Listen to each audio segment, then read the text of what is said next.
welcome to this week's Spinfoil Theory. We're about to take a dive into another mystery from the lore of Destiny the game. Specifically, we'll be giving high-level scrutiny to popular, emerging, and outlying theories than judging them. If you have any questions or theories of your own, write to us at spinfoiltheory@gmail.com or visit us over at spinfoiltheory.com. And now, let's put on our spinfoil hats and get a little crazy. Here comes this week's show.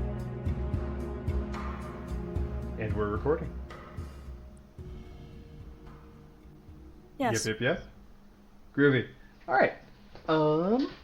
Welcome to the Spinfoil Theory Podcast. This is your host, Taylor-B, and your host, LadyLucida. How you doing, Lucy? Doing pretty good. Yeah? How's your week been? Tired. I'm so tired, because Master Vogue sucks, man. It sucks. It's poo-poo and garbage, and I have unfortunately resorted to being a bounty goblin. But You've resorted to violence? I've resorted to violence. Well, no. Here's a funny story. So, Do it. my buddy Eric and I, we pretty much play the same amount, and I could not understand why he was like 30 plus levels ahead of me. We've done the same seasonal challenges, we played the same amount, pretty much, like we pretty much do everything together, so I'm like, how the frick-frack are you so high? And even he's like, I don't know. Because like we would do the seasonal challenges and everything together, so he's like, I don't understand.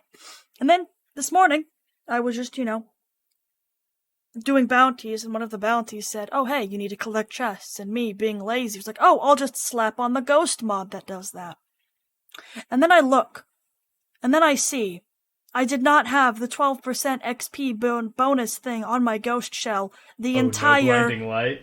That one. I didn't have that on the entire season. No. So I could have, and then I did the math, and if I had the mod on, I would have probably been, a little bit behind Eric. And that means Master Vogue would literally not be challenging for me. And I'm just kind of mad. So, I've been doing bounties, and I'm... As one does. As one does. I mean... As one does. It's not that bad. It's just a little annoying. Mm-hmm. I guess. I don't know. I'm just a little annoyed, to say the least. A little salty? A little salty? Just a little salty. Just a tiny, little salty. Tiny. Just a sprinkling. Just a It's sprinkling. not Just Salt Bay. opening the whole container of salt and dumping God. it on my salad. Oh god, on purpose. Yes. Not even you got caught. No, I feel like you don't see that anymore. No. I'm just sad, okay? I'm just straight up not having a good time, because, I don't really care about the time-lost weapons, to be honest. I know some people I really want the Found Verdict, or I really want the Heisen Vengeance. Or Fatebringer, or whatever. I don't really care about the time-lost weapons. I just want the seal, and just to get that done, and then never touch Master Vogue ever again. Until I have, max spoils, then we'll do an Atheon or whatever, and then just dump all those in, and just... Because I'll have all of the time lost weapons available. I'm not, hurting really hard to get, time lost Found Verdict. I know a lot of PvP people really want that. Because it's basically Fellwinter's on crack, because you can put... Yeah. You can put Adept Icarus grip on it. Which gives it even more range, so it's I understand Only why if you're people in the air, want it. though. No, it also gives you a plus range bonus, stat. I feel like that's out of the spirit of Icarus. Well, it increases your range. The spirit, but that's against the spirit. Icarus was meant to fly. I know. But it also increases just your range in a general sense. But because Icarus grip, what it does is it increases your accuracy while you're jumping. So if you're jumping around to dodge. I'm sorry, I meant the reference. What they named it after, the Greek. Yeah, I Greek knew boy. that. I knew that. Well, yeah, but I'm saying he's meant. Oh, I know you don't, but I'm just saying he is meant. I guess what I'm trying to say is I'm sorry. I know you're not dumb. Sorry. What I mean is that like in the spirit of naming it Icarus Grips, if it gives you something when you're on the ground, that is not in the spirit of Icarus. I see, yeah. I see that. Yeah, that's I'm where I'm just coming from. explaining to what Bungie did, man. I'm Oh just god, I forget trying. we have listeners sometimes. Might be. It's okay. It's okay. Everything's fine. Everything's fine. Situation normal. Oh, I still need to. Before the season's over, there's a couple things I still need to do. I've been so distracted by just other games. Mood. Like I've come back and enjoyed like the lore, and I've come back to play, and I still enjoy Destiny. It's not even like I'm like not even playing it daily still. It's just like, oh, Taylor-B, you got that limited release No More Heroes package that just came in the mail. Like, oh, I kind of want to play all of that. Yeah, no, that's kind of been me Mood. too, cause like, TennoCon for Warframe is literally in 3 days, and that's like their like big event where they show like, hey, this is the next new Warframes that are coming out. This is the next big story thing, and they've been teasing this story thing for literal years now. It's like basically Savathun-esque like level of teasing. Like Savathun's been teased for a very, very long time, and now this next expansion, Witch Queen, we're finally getting to see her. Maybe. Allegedly. Well, it's about her, basically. Allegedly. Well, I say allegedly because we don't know. It'd be Oh no, really I just funny I just if I it. just like reiterating allegedly. I just think it's a funny word. Um, Allegedly. But yeah, no, did there's you stuff see like that that. thing? I'm sorry, Sorry. but like speaking of Warframe, did you see that thing with Henry Cavill where Yeah. he's doing like Witcher stuff and he can't stop talking about Warframe and Oh referencing yeah, no. Warframe? I think it's funny when like celebrities are like, "Hey, I'm gonna play a game. This is fun." Like I've seen a lot of Oh yeah. streamers play like SWTOR, and I'm just like, "This is cool. This is nice." And then yeah, like I have to somehow balance Destiny, Warframe, and Star Wars Old Republic. 'Cause Star Wars Old Republic has a season, and their seasonal model, I hate it. I hate it so much. It's so dumb. It's like the only way to go up in the season pass is you have to do the daily seasonal challenges and the weekly seasonal challenges. And if you miss it, whew, if you miss a day, you lose out. There's no like catch up mechanic, which I think is stupid. This is their first time ever trying to do a season pass thing, so they'll hopefully take all of that kind of feedback into account and make the next one better. Cause I didn't start leveling it up until like the midpoint of the season, so I'm really far behind, and I need to get to at least season pass rank 70, and I'm season pass rank like 17. So I got a ways to go. But luckily the objectives are pretty straightforward, so I log in, I do them, they don't take that long. So yeah, it's not that bad, it's just kind of annoying and tedious. And I'm just like, dang, sometimes I forget how good Destiny is. At least with like, I mean, the season pass could be better. It could be better. Cough, cough, looking at what Master Chief Collection does and what Halo Infinite is going to do. Cough, cough, cough. For those who don't know, what Master Chief Collection and such Halo Infinite is doing is the season pass. Once you have it forever and ever. It will not go away. So if you, for example, let's say you came in late for, I'll just use it with Destiny terms, with last season, or you came in this season, but you can still level up the previous seasons if you bought the previous season. So if you like were only got to like level like 60 and you didn't get the rest of the ornaments or the exotic emote at the end, or you could still, like when you level up, you choose, oh, I want the level to go towards whatever season pass or this current one. Like, I think that's really cool. And it's nice for people who like missed out or like took a break or something. Cause it's like, I don't know. Yeah. And I think that's really cool too, concept wise and like as a thing, but like to be like, I guess not to play devil's advocate, but like I'm personally coming from the space of like, don't you feel like Halo, even in Infinite, the new one that's coming out, that's less of a game as a service like Destiny is. Yeah, true. I guess it is. It's The game not. is the game, and it sounds like Yeah. they release like challenges as opposed to new content. Like, correct me if I'm Oh wrong. yeah. I don't Oh actually yeah. know. With Halo Infinite, they're gonna release like new content. It's gonna be more of a live service with Halo Infinite. But Oh, yeah, I didn't know that. That's pretty cool. yeah. So that's why I'm kind of like, but like a lot of people like when Halo Infinite announced like their battle pass with air quotes, their seasonal model. A lot of people were like, "Hey, Bungie, you should do this." With Apex, people were like, "Hey, you should do this." A lot of people were like, "Take notes," because this is like, I think it's good because a lot of people,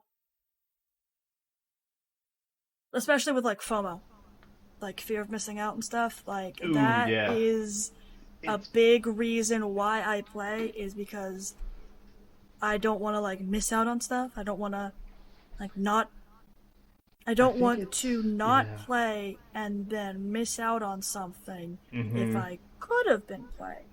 So that's Yeah, why I'm addicted to Destiny. No, kidding. yeah, and I feel like it's such a double-edged sword because you want to have stuff that's special to people who were there in the moment. Oh yeah, You want to reward that, but you also don't want people who maybe, hadn't even heard of the game at that time to feel like they've really missed out on something cool. And I heard yeah, this from like a very professional podcaster, like listening to their show. I want to say it was like ID10T maybe, but the idea was like, okay, so say we're them, say it's our show. We're like, let's release a T-shirt this season. The color of this T-shirt for this season, it's only for this season. Maybe we'll revisit it. Maybe it'll be a slightly different shade, but this is the this season T-shirt. Next season, T-shirt's essentially the same, but it's a different color. So yeah, maybe you didn't like miss out 100%. Like, sucks if that's your favorite color, but like, there might be a similar color again, and you kind of have that thing that we're like, I can get a similar thing, and I don't really feel that left out. And yeah. plus, people who were there at the time can feel like, yo, like I've got this color, like I've been a fan, or like I've been a part of this for like that long. It reminds me Definitely, of yeah. I before I came to Destiny, the person who brought me into Destiny, we actually played DC Universe Online together. Well, that's cool. Thank you. And I definitely fell off once I came to Destiny in that game. But like one thing that game did was they would have capes that you could put on your character that were just like if you logged in for however long during the anniversary of the game, it's just the cape with a number on the back of it for how long the game's been out. Yeah, yeah. Like yeah, like SwordSword does the same thing where they'll have like little pets, like during like the May the 4th time. They always have one, and it's basically the same little R2 unit every single time. It's just a slightly different color, and the name is like Yeah, M4Y10 or whatever. May 4th that's year what's up. 10. That's what's Like up. like it's like little things. Like I don't like. It's cool for like people if like you're into that kind of stuff. Like I don't really care. I don't really run pets in that game. But I like if mainly you're a just newcomer, you don't feel left out either, you don't right? feel left out because it's like yeah. Like Bungie has a really, I think Bungie has a really hard challenge. I think with balancing the hardcore people. Like I would consider myself sort of a hardcore player. Cough cough. Season pass rank 200 and something. I guess. I'm not like super casual, but I don't think I'm not like the people who like stream and this playing Destiny is their job. It's like a spectrum. It's like a spectrum. There's people on one end who like play it really really casually, like I Do you just know what I find? Which is really funny in this conversation. When you have that spectrum, you find it's actually a bow. And if you go too far in one direction, you find yourself on the precipice of the other. What do you mean? I play Destiny so much that I've actually run out of stuff to do, so now I have to do other stuff than play Destiny. Ah, I see. Yeah, yeah, yeah. That kind of.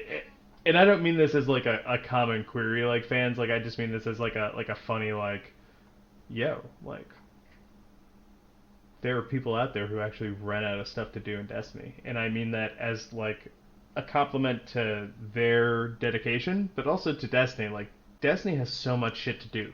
Oh yeah. Because Yeah. like I said before we started recording, I met a new light person. I was just patrolling the Cosmodrome, just kind of vibing, and this new light person came up to me. They were like, "I need help. I don't know what I'm doing," and I'm like, "You know what? I got time. Why not?"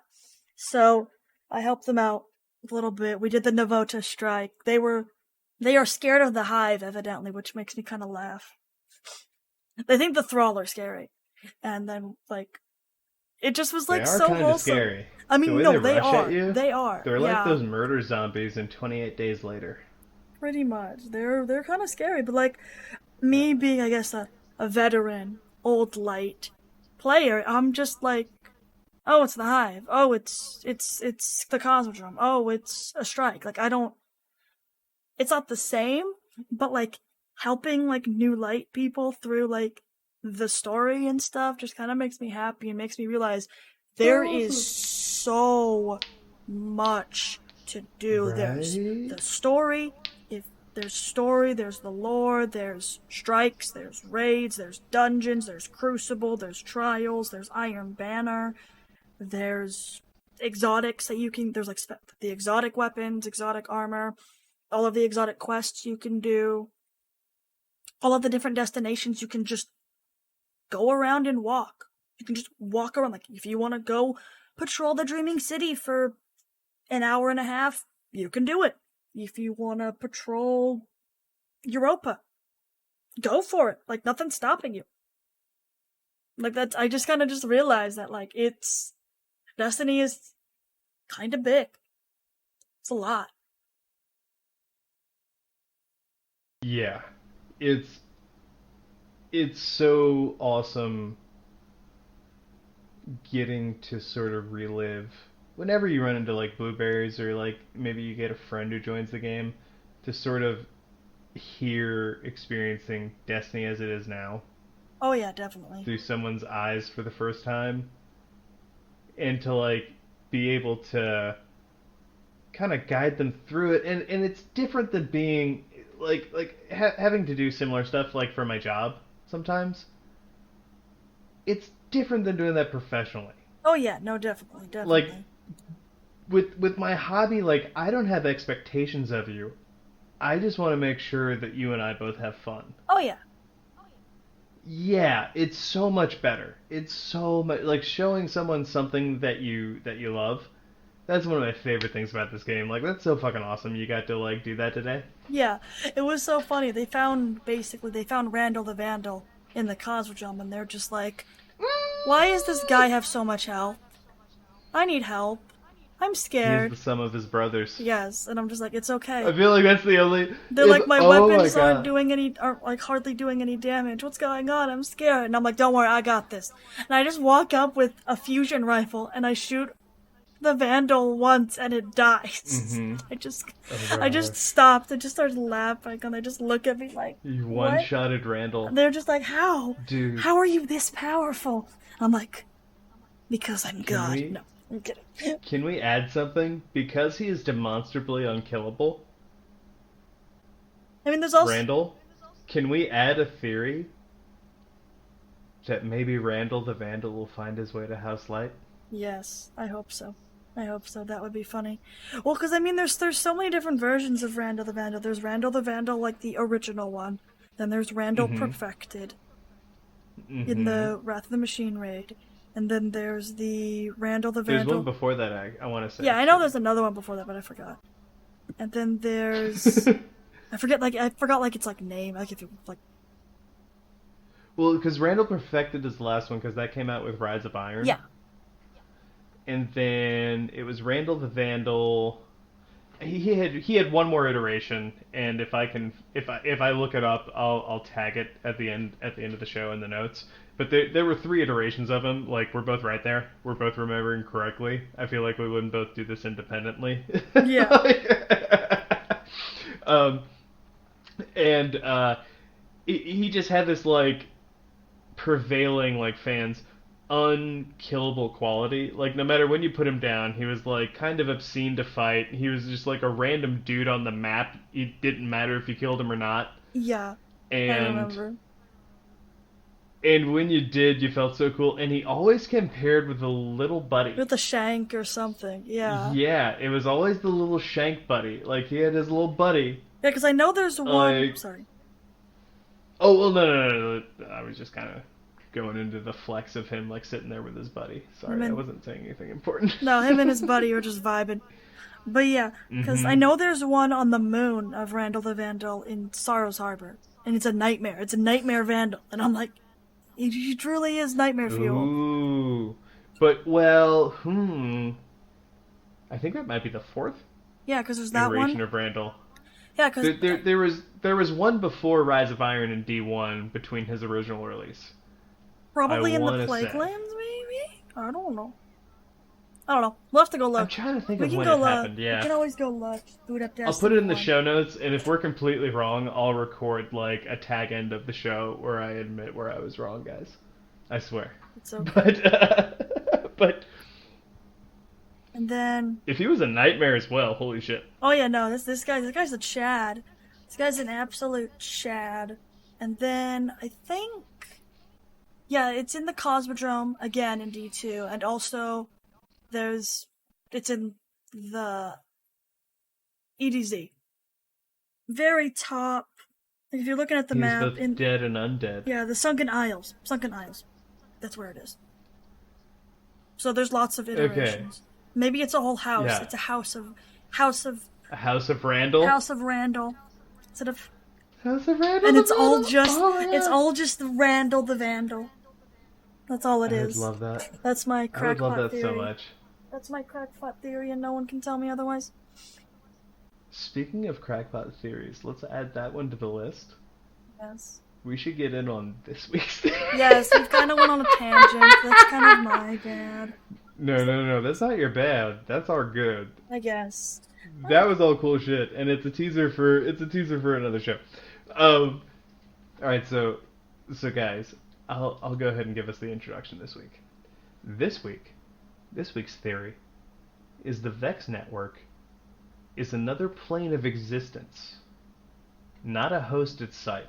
By that, we mean that the Vex Network, it exists outside, like, the Vex Network isn't static to this reality. The Vex Network is its own reality. Yes, very similar to how the Ascendant Plane works for the Hive. Well, kinda? Well, at least that's how I kinda... Well, I think you're right in that regard, actually, 100%. The one thing I want to kind of, like, differentiate is I don't know if the Vex will is immutable. I think it's the simulation, which is, like, a little different than, like, a throne world, yeah? Oh yeah. I just meant, like, how there's, like, the Sea of Screams. Like, that's not a place you can go here in our reality. You can't just walk there. You have to go through the Ascendant Plane. I meant, like, the Ascendant Plane as, like, a whole. And you have to go through a Vex gate. You have to go through a Vex gate to get into the Vex Network. Similarly, like, you have to go through an Ascendant portal to go into the Ascendant Plane. Or you have to create your own gate via splicing. Exactly. And literally dive into the Vex Network. Exactly. Or you have to create your own portal, which is what with, like, the tinctures of Queensfoil. So both of us, I know, right? So both of us are in IT, Lucy, at different ends. I do like the engineering for support, and you are a dev. Yes, I'm a So dev. kind of like you develop stuff, you show me how to support it, and then I kind of go mechanic about it, right? Yes. Kind of like if you guys, if listeners, if you're not in IT, it's kind of like a car, right? Lucy would design the car, and then I would help keep it working after it's produced. Yes. I like the Kind car of, kind of, analogy. That works. That works. I've always right? Yeah, I've always had it, trouble like explaining like they're like, what do you mean? What do you develop? And I'm like, well, software. what sucks is my job is engineer, but in the car analogy, you would be the engineer and I I would be the know mechanic. that's kind of funny. It's like flipped almost. But yeah, no, definitely. I feel get like that. you're an engineer too, but it's just like it's like different stuff. It's like we're engineering different Um, things. Like I'm engineering the like initial thing, and then you're like tweaking it, like if problems arise. Yeah. Yeah, exactly. I'm the manic pixie dream girl who comes in and makes it work. Oh my god. I mean, I guess that works. Oh no, I've been watching a lot of rom-coms with my partner, so it's okay. Anyway, I happen to have that term on the brain. No direct import. But so yeah. So for this, with the Vex Network being its own plane, I think a lot of the crux of it goes to a lot of different stories we've heard over the years in D1 about the Vex Network, going back to, being topical, the Vault of Glass being like our first like real dive into it as Guardians way back in D1. And so in that instance, we had to extract a key from a Gate Lord, take another Gate Lord's eye, which ended up being dumb, and that always bugged me because a lot of people were like, "Why didn't that work?" I was like, "Dude, if you cut your camera out of your phone, does it still work as a camera?" No. We cut the eye out of a piece of electronics, and we're like, "Why doesn't this key work?" And that's why, like, I always thought it was really funny that Aldrin laughed at us because he knew that was like a dumb, like he already knew that was like an idiot's task. We're just like, here, have the Gate Lord's eye, and then Aldrin's just like, you basically cut the eyeball out of a. Okay, Yeah. good Yeah, job, Guardians. We're just gonna open it for you. The Guardians, You did the they're thing. so smart. Ha ha ha. Yes. We're very proud of you. You did the thing. We weren't being so literal, but like, okay, like, all right, you know what? You did it. You tried. We'll You tried. let you in. We'll let you in. To the Black Garden in that case, but when we actually, I guess maybe the Black Garden at the end of D1 story mode might be the technical first place. Yeah. And similarly, like a couple weeks later, the Vault of Glass being the proper release there. But so you have to go in through a gate. When you go in, space is completely different, and it's completely different in a dissimilar way to how the Ascendant Plane is different. The Ascendant Plane is kind of like, for fans of Netflix, like the Upside Down. Yeah, that's a really good analogy. The upside. I'm stealing that from Blue 32, Blue Crew 32 from Focus Fire Chat. I think he's used that analogy before,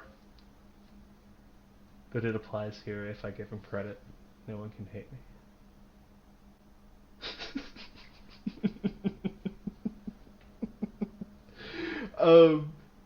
But yeah, that's one of his. I think that's from Stranger Things.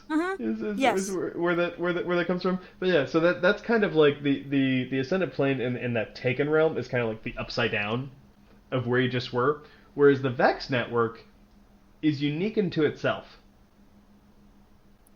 Maybe in some way to your points and references earlier, Lucy, to Throne Worlds in the Ascendant Plane.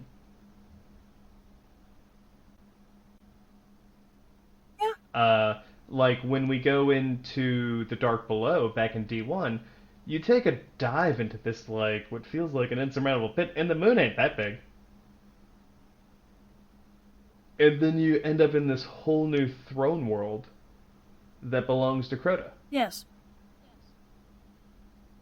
That's built in of its own. So in that way, I mean that they're similar. Maybe not necessarily in what they represent. But what are some of your thoughts? I think this is a really interesting theory. Well, yeah. I think it's really interesting that, like, there is a... You can't not see the similarity between the Vex Network and the Ascendant Plane. Like, there's some... I wouldn't say link or something, because, I mean... I think it's really interesting that they... Very similarly to the Worm Gods and the Ahamkara, they both do the same, or use the same phrase, oh, blank mine, but they are kind of doing it for different things. Like, basically what I'm trying to say is there's an evolutionary thing where it's separate species or separate entities develop or get an evolutionary trait, but they're not, like, related. Like dolphins and sharks. They both have fins, they're not related. You understand what I'm saying? But they live in similar environments. Yeah, they live in similar environments. So I just think it's really interesting that both the Vex, which are basically time-traveling robots, and... I just realized. Think about it. The Vex and the Hive, they're both trying to be the final shape of the universe. Right? Can I make a big pull? Yes. From some previous shows? Yes. That I think you've both been a part of and I've talked about before? Do you think this stems back to the Vex as earliest as is recorded? Impressions on this universe in meeting the Hive, and at least at first in some of their factions directly emulating them? It's possible. I mean, they could have... I mean, with Curia deducing the sword logic and Curia sending everything back to the Vex Network before it got taken. So they had the knowledge of how the Ascendant Plane works, how the... And, I mean, it's definitely possible. I think it's definitely possible, but... I've always felt that Minotaurs were almost directly an allegory to Boomer Knights. Maybe. I mean, yeah, I definitely see it. Just give the Minotaur a laser sword, and there you go. Well, that's why I say Boomer Knights, because they have the gun. Yeah, true. Yeah, and I kind of think that goblins operate a lot of times very similar to what's it called? The ones just above Thrall. Acolytes. Acolytes. Yes. Jinx, you owe me a Coke. Yeah, and then there's the hobgoblins, which are like the new acolytes with the sniper rifles that were in that came out in Warmind. But sometimes you see goblins with that stuff too. Yeah, that's the thing. So it's just that, like, weapon. Yeah. The sniper. I mean, yeah. And then, well, what would harpies be? Would harpies be wizards? I feel like harpies... Because they both float? Well, no, because I think harpies are kind of... Harpies and thralls? I feel like harpies... harpies are my... Yes, but hear me out here as to why. Harpies, in my view, harpies and the mines... The Praetorian, or not the Praetorians, but like the big boys that float Hydras. With the three shields. Hydras, yes. All I could think of was like Vex Mind. I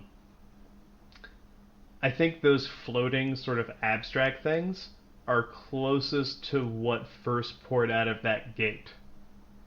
Yeah. Before Crota, like right when Crota opened it. I think that's more akin to the Vex origins than any of their forms with legs. Because, like, legs just don't make sense. For a construction robot that can fly, why would you ever want legs?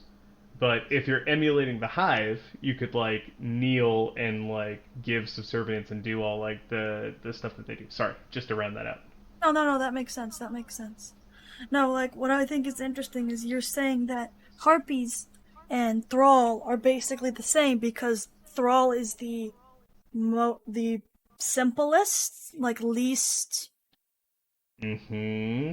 like, I wouldn't say hive-esque, but like it's the closest to them before they became the hive. Mm-hmm. And harpies are the closest to harpies before they met the hive. You're picking up what I'm putting down 100%. I'm picking up what you're putting down. But another possibility, what I was saying before, was that it might just be that, like, using, I guess, alternate reality. I wouldn't say alternate planes of existence, i.e., Ascendant Plane for the Hive and the Vex Network for the Vex. And they're both sort of competing to be the final shape. So I'm curious to see if to be the final shape you have to have control over different planes of existence. Possibly. I wonder if that might be, as opposed to like their primary directive, I wonder if that might be a conclusion that perhaps both sides have drawn. Yeah, because they're both trying to do the same thing. I just think it's really interesting that They have different approaches though, right? yeah, Like, very, very different approaches. Yeah. But I just think it's really interesting that they're both like, oh, we're just gonna have this separate plane of existence over here where we do stuff. We don't like your rules. We're going to go to a place where we make the rules and figure out how to beat you. Exactly. Like, that's what they're both doing. They're both trying to... They're changing the game. In their respective planes of existence, they're in charge. Like... Oh, dude, it's so... Alright, so to your point, you just gave me a little epiphany. The Hive are hiding their death and changing the rules of this plane of existence by hiding themselves in another. Yes. The Vex have simulated, or in effect, because their simulations are so accurate, they have personhood too, have taken you, not to use like a buzzword, to another plane to figure out how to defeat you. Yes. I mean... It's a pocket dimension, but two different approaches as to how to win. Exactly. I think it's really interesting. And another thing with the Vex is... I just think it's really fascinating because with... For example, what they did to Maya Sundaresh, Terminator Sundaresh.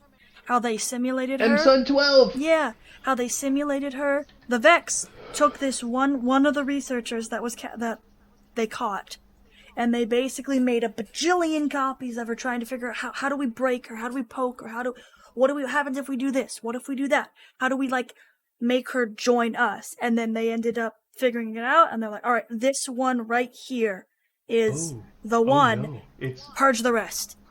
It's so much darker than that. I mean, yeah, it's a lot darker than that, It's but so I was so, kind of paraphrasing. I can dig it for you guys listening. Basically, they dumped them all in a room and let them hear all of the others.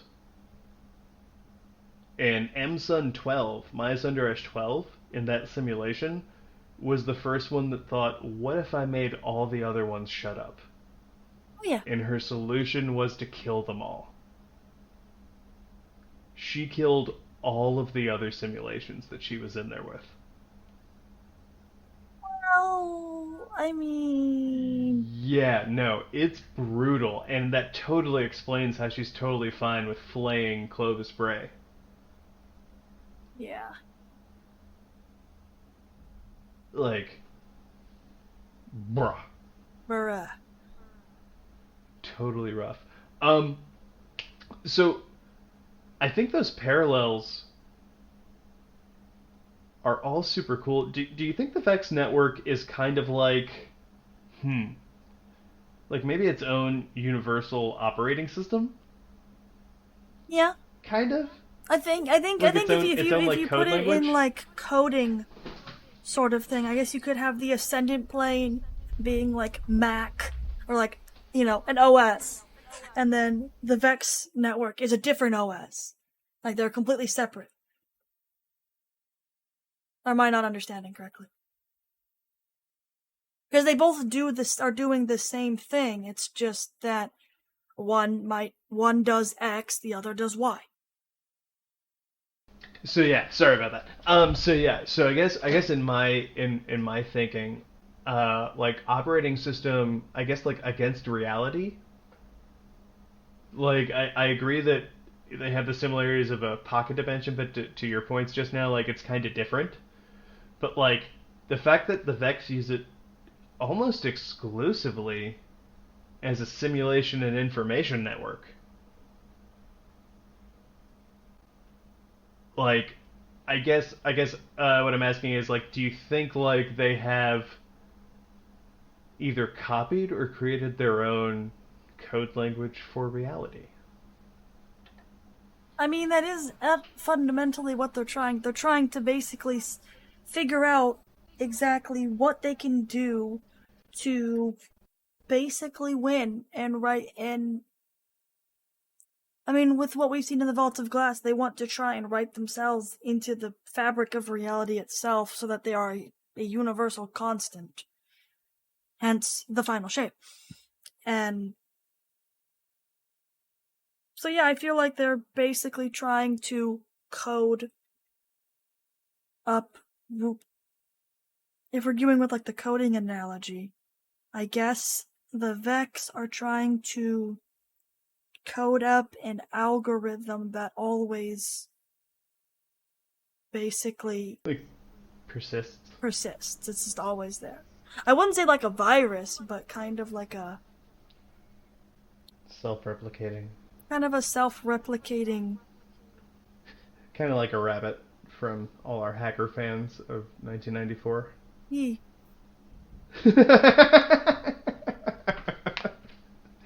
um, it's really interesting you bring that up. Before we get too far away from it, do you feel as like one kind of vibe I'm getting from the Vex network and the Hive network is like if time reality, for a metaphor, is a river, these aren't streams.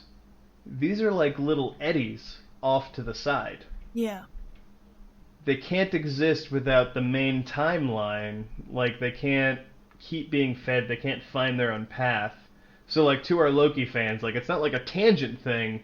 It's like this little time displaced loop they have like just to the side that's just kind of like swirling in on itself on the edge of time. Is kind of the vibe I'm getting. Like I'd always kind of gotten this from the Vex network, especially after Pradith's um, different experiences, both from his ghosts in D1 and his more recent stuff in D2. Mm-hmm. But now I'm kind of getting the fact that they have to hide their death from this timeline because if it was its own universe, like proper, it wouldn't matter if they died here. Yeah. It'd be completely separate. So that's really That's got me really thinking now. Like, would you agree with that? Like, it's more like a little pocket. Yeah. I definitely think so. Oh shit. That's pretty cool, and that kind of explains, I think, on both ends, surprisingly, that they are not like parasitic. I feel like that's different. They're not really like leeching anything, but they're like aberrations as opposed to actual extra dimensional. So the reason I bring that up is this takes me back to the Vex first entrance into this universe via Crota. did he cut them from another timeline or dimension? Ooh. Or did he just cut them in from another aberration that they hadn't encountered yet?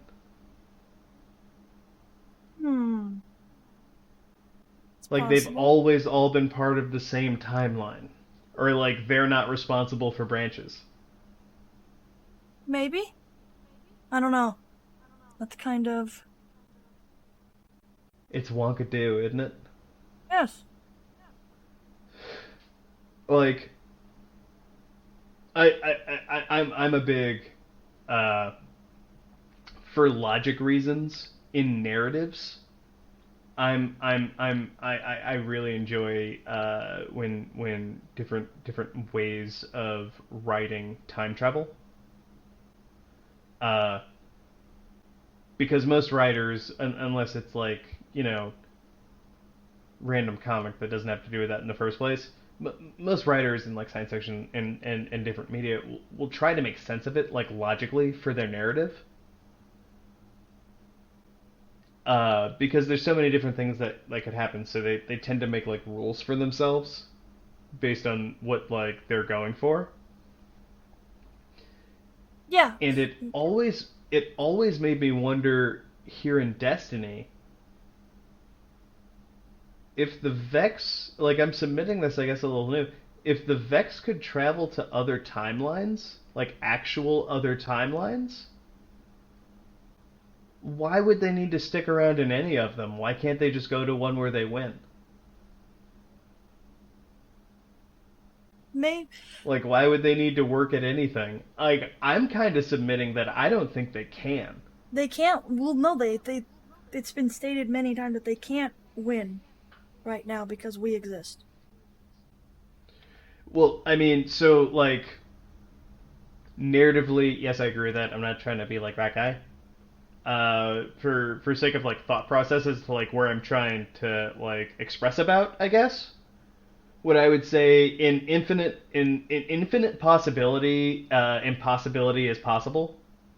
I mean, yeah, so there is a reality or a timeline where the Vex were somehow able to simulate paracausality and win.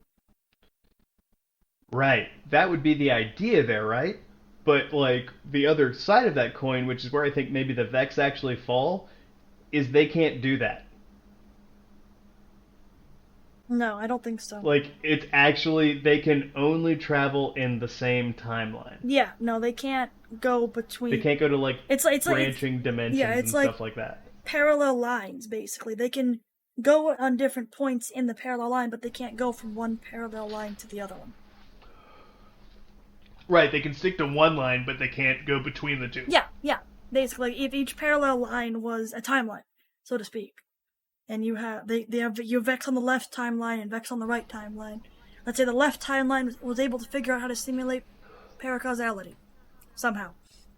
The Vex on the right timeline can't go to the left one and get the trade secrets on how to simulate paracausality to beat us. They can't. You're digging it. There's basically an invisible wall between them. Yes. So you're picking up what I'm putting down. Heck yeah. I think potentially speaking,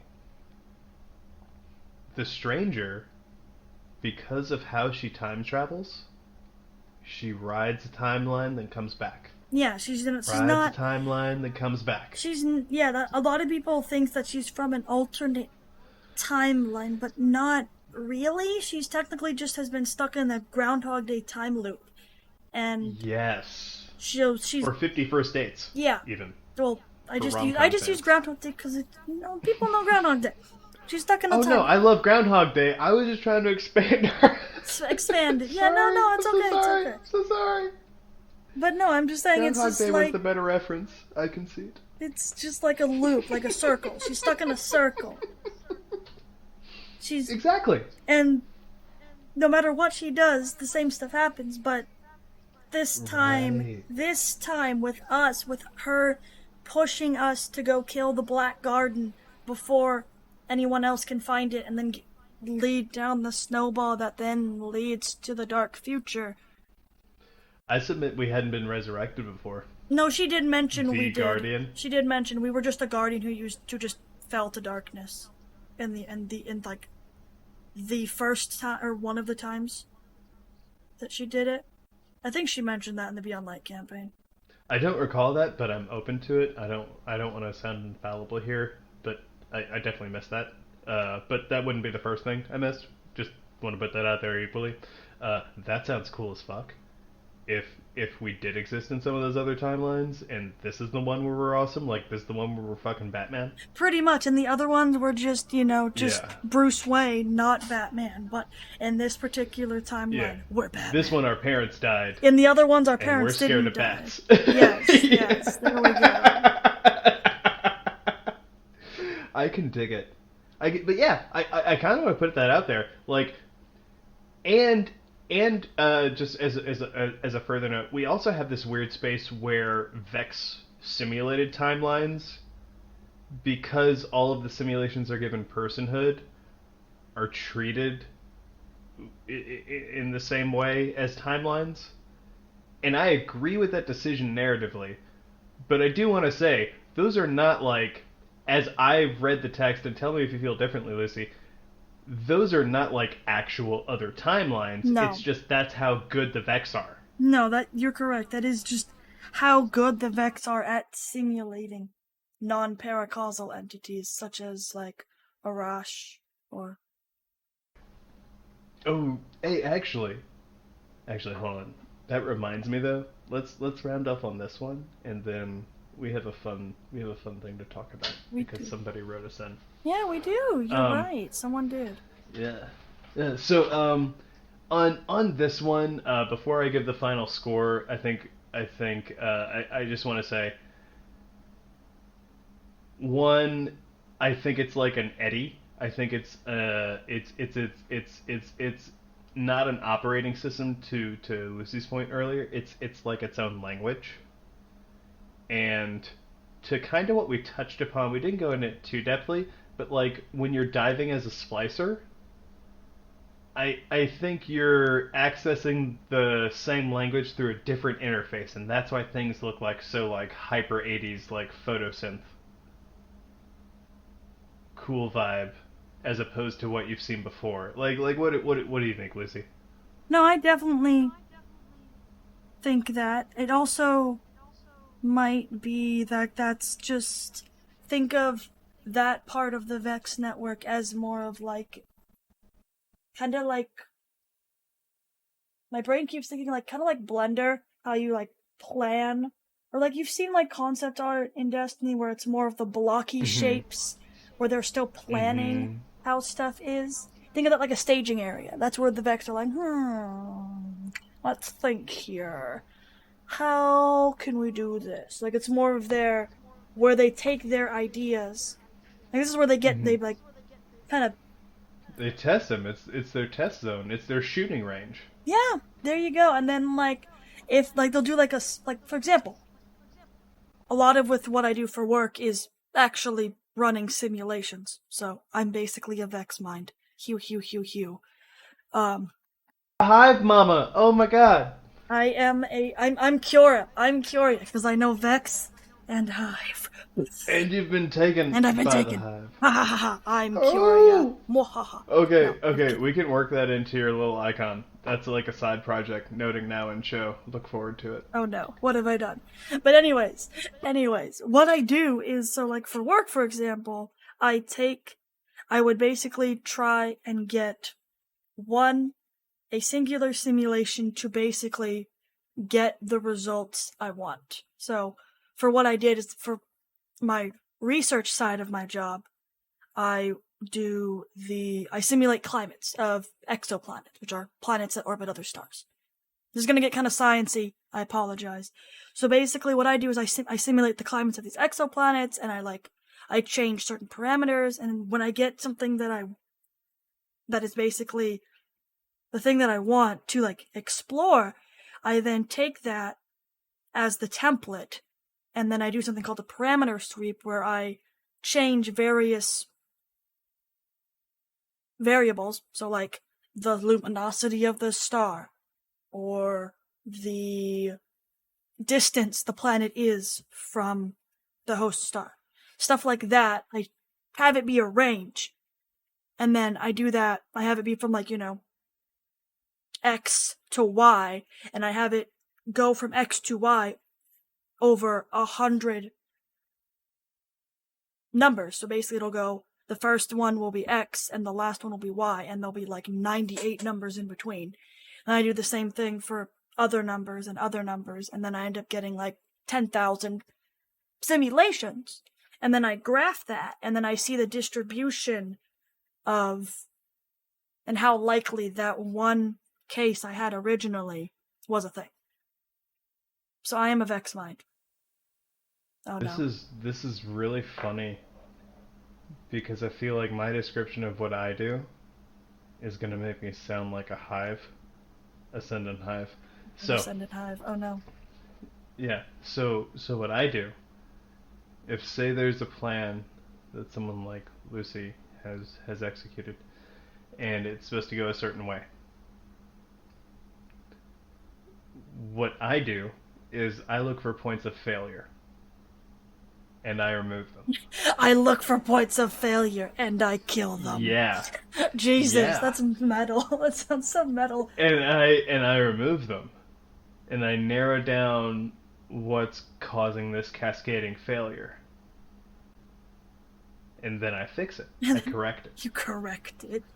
I ascend it. You ascend it. So, I mean, I'm not gonna what's the word?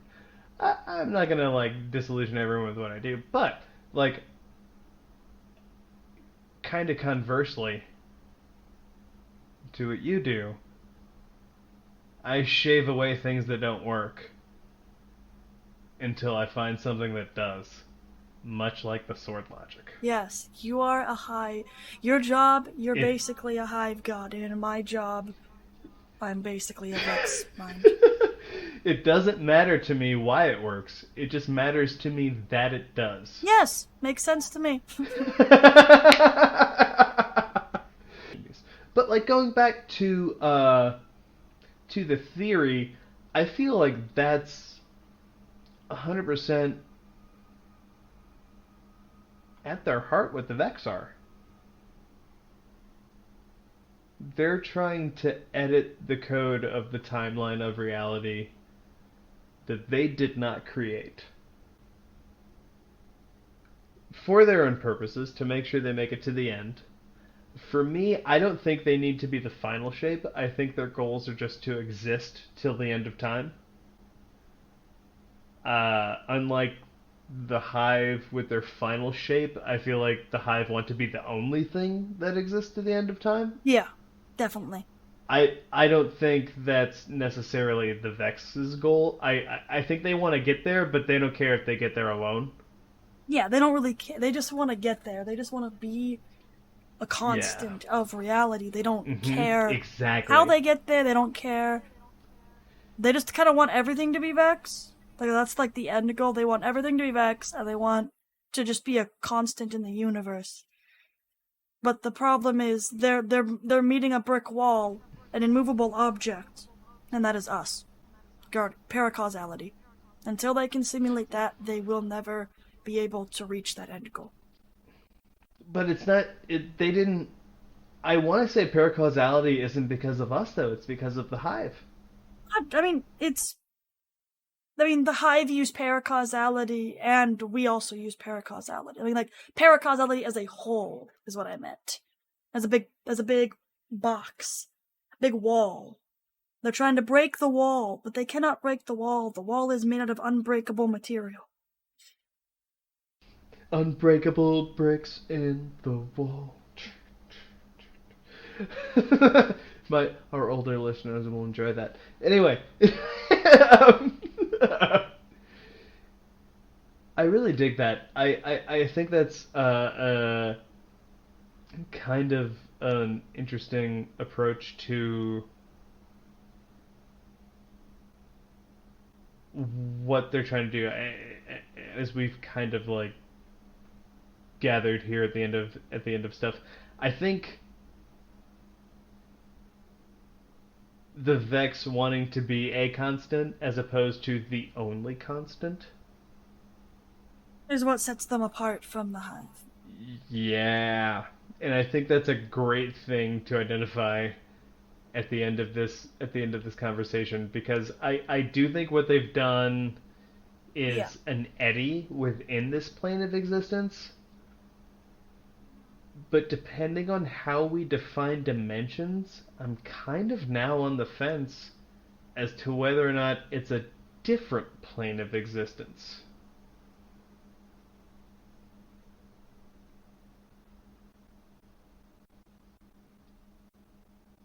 To the original theory that brought us here today, to this conversation. So, so, uh, I kind of want to hand it to you now. Like, do you think any final thoughts, or like, are you ready to move into score? Like, is it another plane, or is it like that like that eddy, that like cheat hole within this plane? What do you think? The cheat hole. I think that the at least from what we know right now, I think the Vex and the Hive are, I guess, two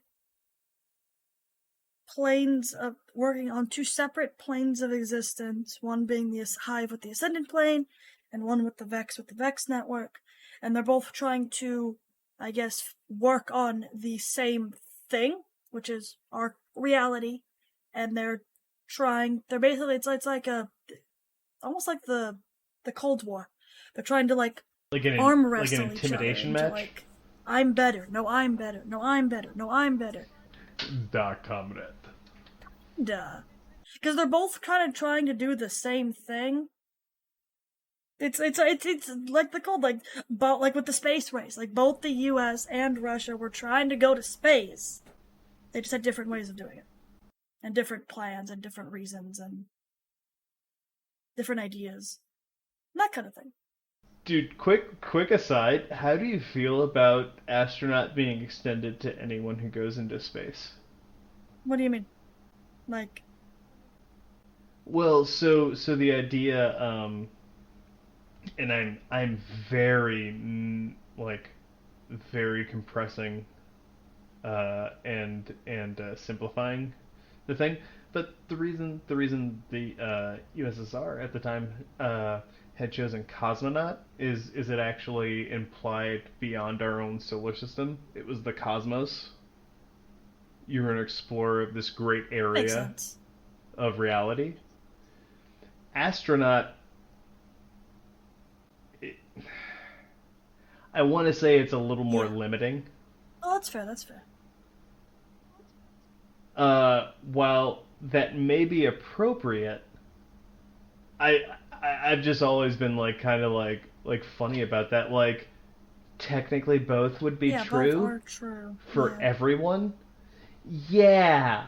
And so I wonder why like they chose, because at like up until recently astronaut would have just applied to people who went into space on behalf of the US government. Um Whether they were like in the military or not, be that as it may, but like that would have been like part of that like Yeah. NASA program. Um Yes, correct me if I'm wrong. Sorry, I didn't mean to talk out of school. But and now it's like kind of extended to like the people going up on these now like private industry craft till like I think it's the space launch system comes online to where like NASA and the U.S. government will be launching space missions again.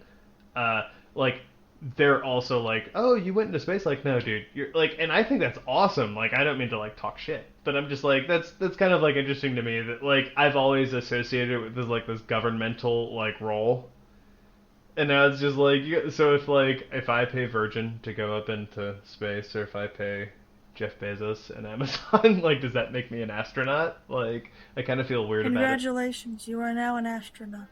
Go to space.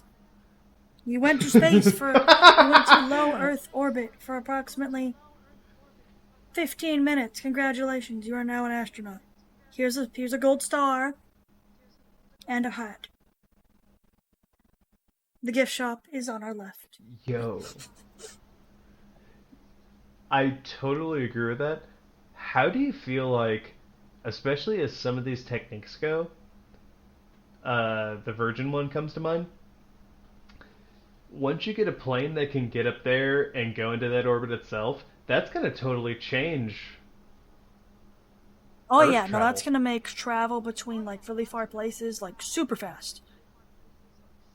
You can go into suborbit and just kind of beam back down in a couple hours what would have been like, even by flight, like 18 hours, a day's worth of travel. Yeah. I think once we get to that point where, like, it's gonna be. Holy crap. Yeah, because so like cool. right now it takes, like, to get from Washington all the way to Ohio. That's like a 9 hour, or not nine, like a 6+ hour flight.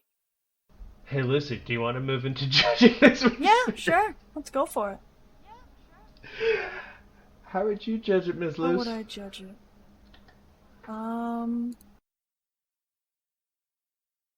Let's see. So the theory is that the Vex Network operates on not operates on the same patterns, but is parallel to the Hive. Is that what we were saying? The theory was, or is this? That's a lot of parallels that we made, I think, to support it. The original theory is that it is a different plane Yes, of I would existence. give it. Ooh, this part's always hard. I'm gonna give it 75 Panoptes. Is that in the positive or negative? Positive. That's in the Yeah. positive? You know, I came into this is one of my theories. Thinking that, but based on our conversation and as to how they're eddies of time as opposed to their own thing, I kind of gotta say I'm gonna give it,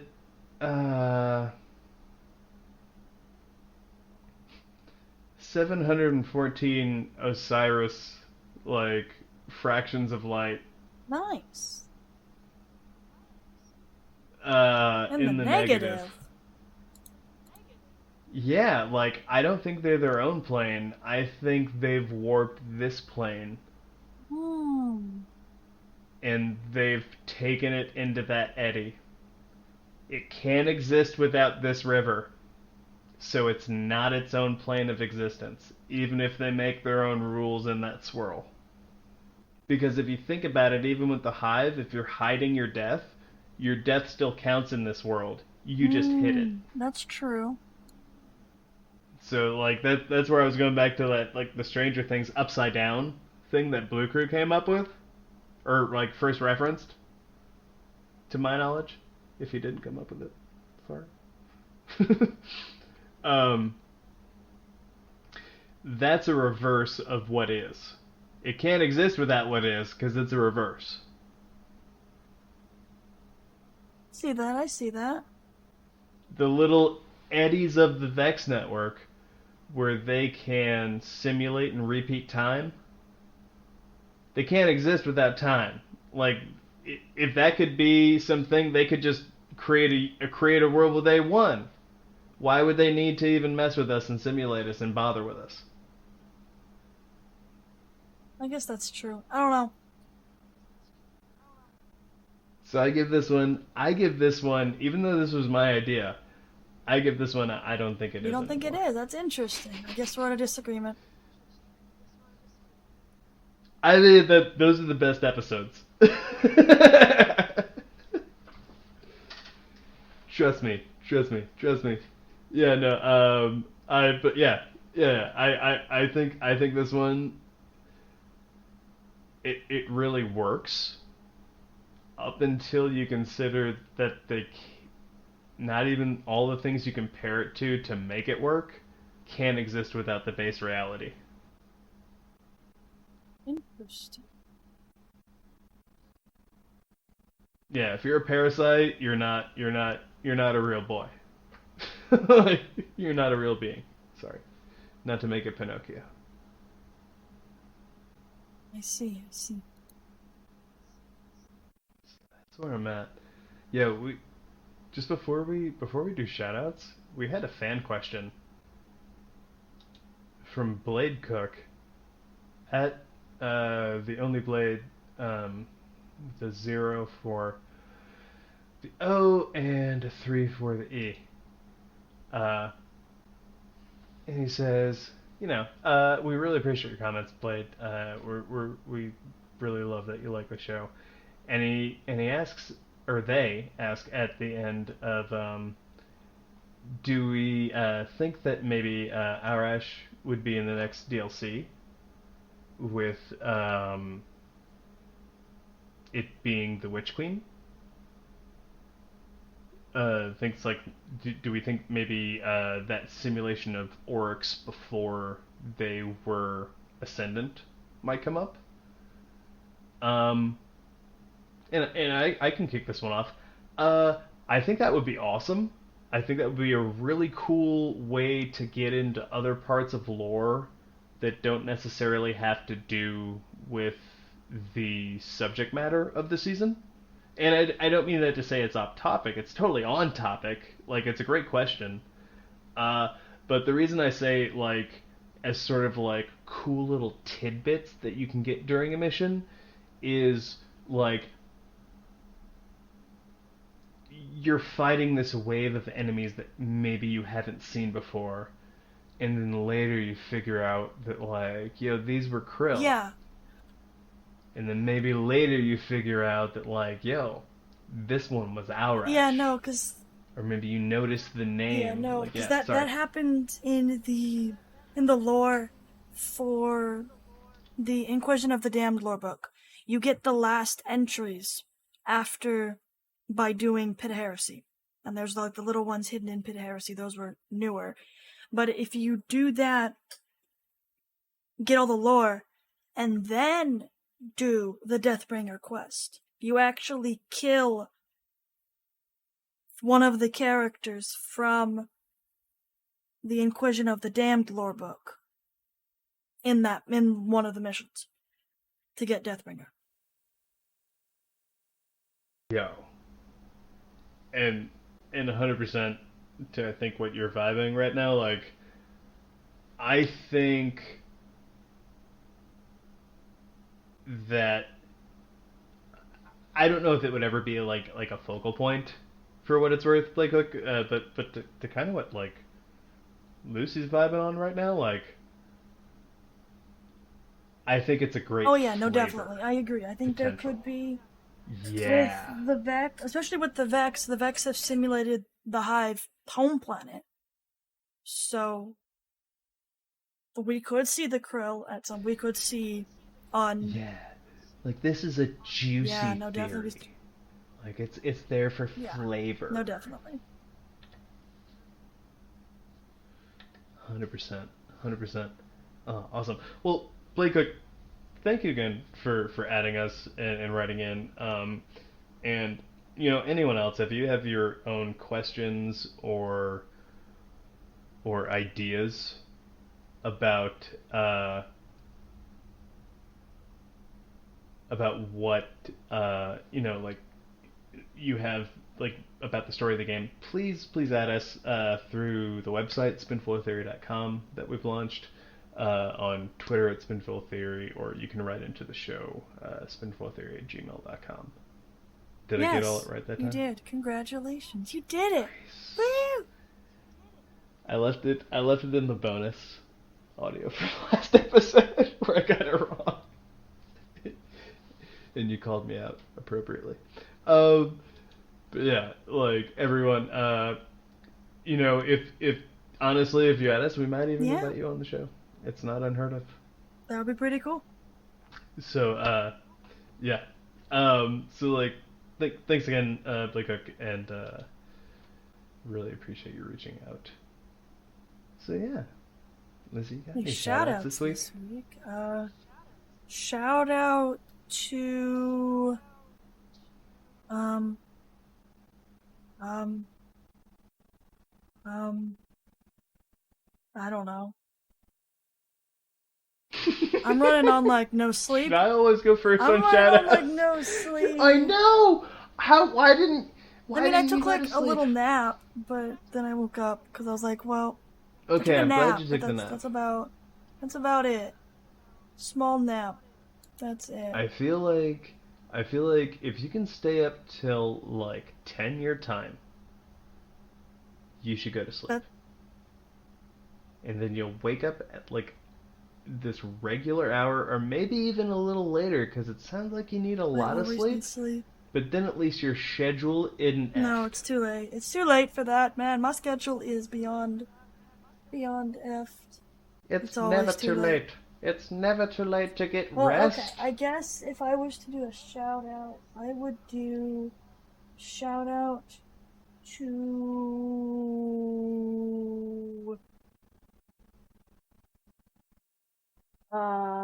shout out to I don't know, you go first. I'm sorry. I'm not good at this. I'm putting that in the bonus. Oh no. Just that little quip of like shout out to I don't know. I'm putting that in there. Alright. No, that's gonna be awesome. Dude, the bonus tracks are the best tracks. Trust me. My shout out this week is going to be, I'm gonna give a shout out this week to Bungie for they just sponsored one charity drive, and now they're already sponsoring another. And I know a lot of people currently right now on the social medias are having a rough time with their enjoyment of the game. And you know what? Like, dude, you're valid. Like, you're not having fun with what usually gives you the most joy out of this game because of, like, XYZ. Like, that's cool, man. But I'm just gonna give, like, a bonus, like, a shout out to, like, Bungie, because you know what? Bungie's gonna hear you. They demonstrably do. And they're gonna try their best for you. And at the end of the day, man, like, that's all you can ask for. Like, they actually care. There's so many companies out there that don't. So I'm gonna give my shout out to them. Like, following our shout out last week for Bungie Day. I want to give a bonus shout out. I had a very funny conversation because, Lizzie, as you know, our launch day was on the 11th for the website. So our launch day was 7-Eleven day. Did you go get your free Slurpee? No, I did not go get a free Slurpee. That's okay. But it's okay. That's okay. But then, so, like, I don't know if everyone knows this, like, listening. So, 7-Eleven, originally an American company, eventually got bought by its Japanese branch. And so now the parent company is the original Japanese branch of the company. So the parent company is Japanese. So 7-Eleven Day in the U.S., for anyone listening who's international and probably writes the date differently when they do it shorthand, you do month, day, year, whereas you guys probably do like day, month, year. And so I always wonder, because our 7-Eleven Day is on July 11th, but like everywhere that might have a 7-Eleven, Japan in particular, I always wonder, because I know for sure they have 7-Elevens, but I've never gotten this confirmed, is like November 7th 7-Eleven Day? Is that when everyone's getting free Slurpees? Because that's how, like, they would write it? I don't know. Dude, like, I gotta know, right? If you know, please write us or add us at our various social media. These are the things that keep me up at night. that like my Google foo is like not like my Google foo is usually pretty strong, but not for this. I don't actually know. So yeah, that's where I'm at. Lucy, did you have a shout out? Did I have a shout out? My shout out is also to Bungie for being super cool and giving us content to talk about. I'm so lame. I can't think of anything, so I'm just like, Bungie, because they're cool. Well, no, dude. Yeah, no, they just changed up a lot in certain modes of game, and I feel like, and some people like to point fingers, but every part of this community is vocal because Bungie is receptive. And so yeah, no, they deserve 2 weeks in a row of shoutouts. I'm happy to do that here in July. Like, yeah. Yep. 7 days after Bungie Day at recording. so yeah. With that, everyone, stay safe as always. Drink some water. Yeah, that's probably a smart idea. Take care of yourself. Yeah. Guys. Yeah. Do something nice for you, even if it's a little thing. Have some proverbial ice cream. And we'll see you next week. Noodles. Bye-bye.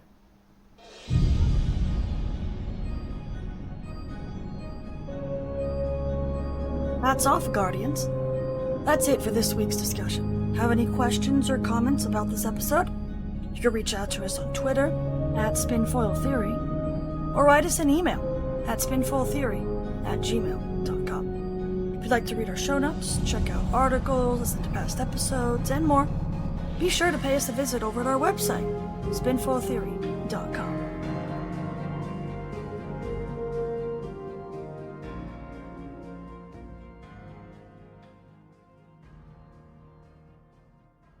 The Lore Network.